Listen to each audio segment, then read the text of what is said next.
vous allez bien? Répondez-moi. On commence par avant, ok. J'aime bien jouer avec les clichés, ça m'amuse depuis que je suis petit. Et j'aime bien jouer aussi avec le subconscient des gens. Par exemple, en ce moment, j'ai un nouveau délire, je pose la question qu'au blanc. Ça tombe bien. Le prenez pas mal, mais dans vos rêves, il y a des noirs?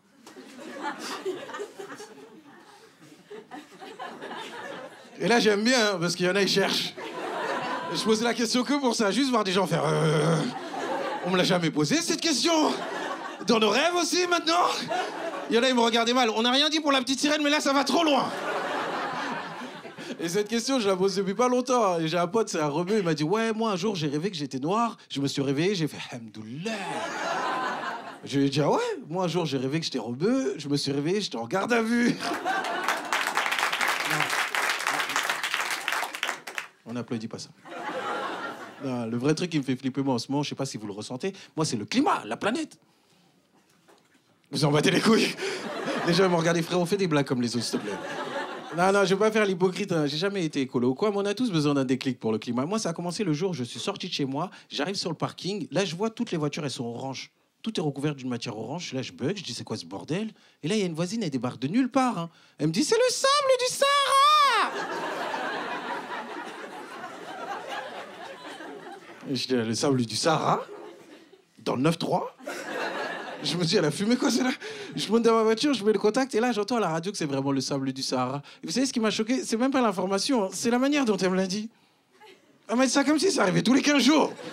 Et c'est là que je vois que ces 4 dernières années de Covid, elles nous ont bousillé le cerveau, il n'y a plus rien qui nous choque. Je sais pas ce qu'il y avait dans le vaccin, mais on est devenu insensible depuis. Même vous me regardez de genre, et alors? Non, moi, je suis en panique, parce qu'après ça, j'ai entendu qu'on avait 3 ans pour sauver la planète. Après, on a eu la variole du singe, des incendies de partout. Dieudonné, il s'excuse. Gad Elmaleh, les chrétiens. Et un petit enfant de 2 ans, il a disparu. On nous a dit, peut-être, c'est les oiseaux. On a dit, OK, ça passe. Qu'est-ce que vous avez d'autre? Je crois, pour qu'on soit surpris, il faut un TikTok de Ben Laden en train de nous dire, je suis vivant. Vous l'avez pas vu venir, hein? Ou une invasion de sauterelles qui passe dans le ciel comme ça, et ma voisine qui débarque de nulle part. C'est des sauterelles du Nicaragua!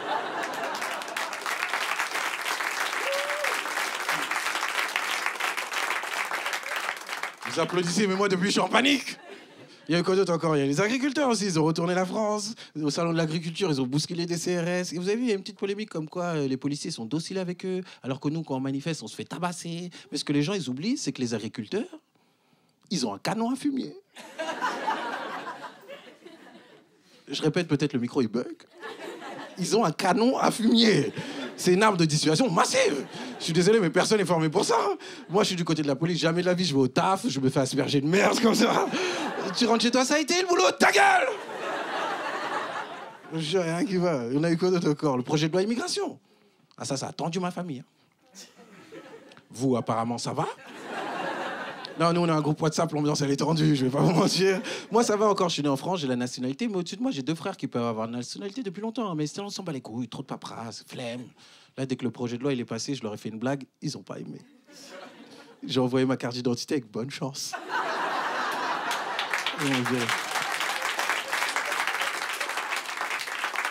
Ils ont pas applaudi comme vous, je vous le dis. Non, la planète, elle fait flipper, c'est anxiogène ce qui se passe. Donc moi, en ce moment, je fais un truc qui me change un peu les idées. Je regarde plein de films. J'ai regardé 2012, Le jour d'après, Independence Day. Et je regarde tous ces films comme des tutos. Je suis là, ouais, pas bête, je prends des notes et tout. Je suis devenu un expert. Mais il y a un truc qui est frustrant avec ces films-là, vous allez être d'accord avec moi, c'est que ça se passe toujours aux États-Unis. Vous comprenez ce que je dis depuis le début? Non, j'ai l'impression que je suis un fou dans le métro. Salut! J'ai arrêté le travail il y a 3 ans. Les gens, ils sont sortis leur téléphone, on t'a pas vu, frérot. Continue ton monologue. Fin du monde, c'est incroyable. Ah, moi, ça me frustre, ça se passe toujours aux États-Unis. Et devant ma télé, à chaque fois, je suis là, mais filme en France un peu. Parce que j'ai envie de savoir par où on court. Parce que des fois, c'est pas la fin du monde. Des fois, c'est une catastrophe naturelle qui fait qu'ils doivent fuir. Et eux, les Américains, dès qu'ils fuient, ils vont toujours au même endroit, le Mexique.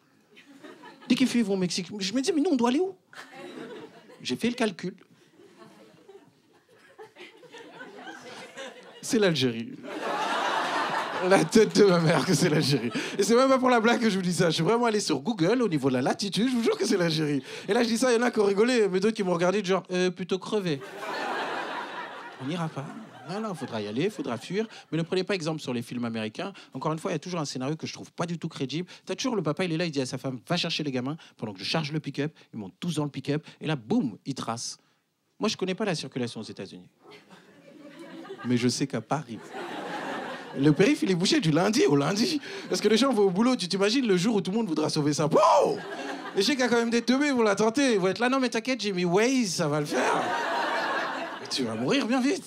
Ça, c'est sa première erreur. La deuxième erreur qu'il fait, selon moi, il doit fuir le plus rapidement possible. Hein. Et lui, il fait quoi? Il fuit avec sa famille. Apparemment, on n'a pas la même famille. Non, ma famille, je les aime, hein, mais je leur fais pas confiance. Chez moi, il y a eu 3 mariages, et les 3 mariages, on arrive en retard à la mairie. On n'est pas prêt pour la fin du monde. Donc, si j'ai un conseil à vous donner, si vous devez fuir, ne fuyez pas avec des amis, des connaissances, des gens que vous aimez, ça, c'est une erreur. Tu fuis avec eux, dès qu'il en manque un, faut aller chercher, t'as pas le choix. J'ai regardé The Walking Dead. Il y a toute une saison parce que la petite Sofia qui a disparu, ils vont à sa recherche. Pendant la recherche, ils perdent d'autres membres du groupe, alors qu'elle était morte depuis le début. Moi, j'étais là devant ma télé, mais fuyez! Fuyez avec des étrangers, c'est le meilleur conseil que je peux vous donner. Ce soir, vous fuyez avec des inconnus. Comme ça, si à un moment, il y a quelqu'un qui se dit « Attendez, les gars, il manque Jean-Michel !» On s'en bat les couilles de Jean-Michel. Il a 73 ans. Qu'est-ce qu'il essaye de fuir? Accepte, Jean-Mi. Non, le monde fait flipper. Donc moi, je vous ai dit, je regarde des films, mais il y a un film qui m'a frustré parmi tous ces films, c'est le film 2012. La fin, elle est horrible. Il y en a qui l'ont pas vu par applaudissement, que je sache un peu. Okay. Je vais vous pitcher le film. La fin, j'ai rien compris. C'est un film où il y a une catastrophe naturelle qui touche tous les pays de l'Occident, tous les pays du Nord, tous les pays riches. Du coup, ils ont construit des arches. Ils montent dans ces arches, ils survivent à l'apocalypse. Là, ils arrivent sur le seul continent qui n'a pas été touché par l'apocalypse, le continent africain, et là, générique, fin du film. Je répète. T'as une vague d'immigration massive occidentale qui arrive en Afrique, fin du film. Mais c'est ça qui est intéressant. Moi, je veux voir 2012-2, je vous dis la vérité. Non, ce film va être incroyable. Tu sais, ça sera le monde à l'envers. Tout ce qu'on connaît, ce sera inversé. Dès qu'il fera froid, il y aura forcément une personne pour leur dire « Ça vous rappelle votre pays hein? Vous parlez l'européen hein? Je suis allé en Grèce une fois. Ils sont pauvres, mais qu'est-ce qu'ils sont sympas. Tu sais, les diplômés, ils vont devoir passer l'équivalence, mais en bambara. Et là, ils vont arriver dans des pays qu'on voit que sur Arte, tu sais, où tout le village est à poil. Où ils ont juste un bambou comme ça. Et du coup, ils vont devoir s'intégrer, mais c'est pas facile d'oublier sa culture, ses valeurs, ses traditions. Donc ceux qui auront du mal avec le bambou, ils vont être pris en grippe par une sorte de Zemmour local. Tu sais, il va s'en prendre aux Européens. Ouais, c'est des extrémistes, ils veulent pas s'intégrer, ils couvrent leurs femmes. Oui, oui, des soutiens-gorge. Allez, merci de m'avoir écouté. Je vais me barrer là-dessus.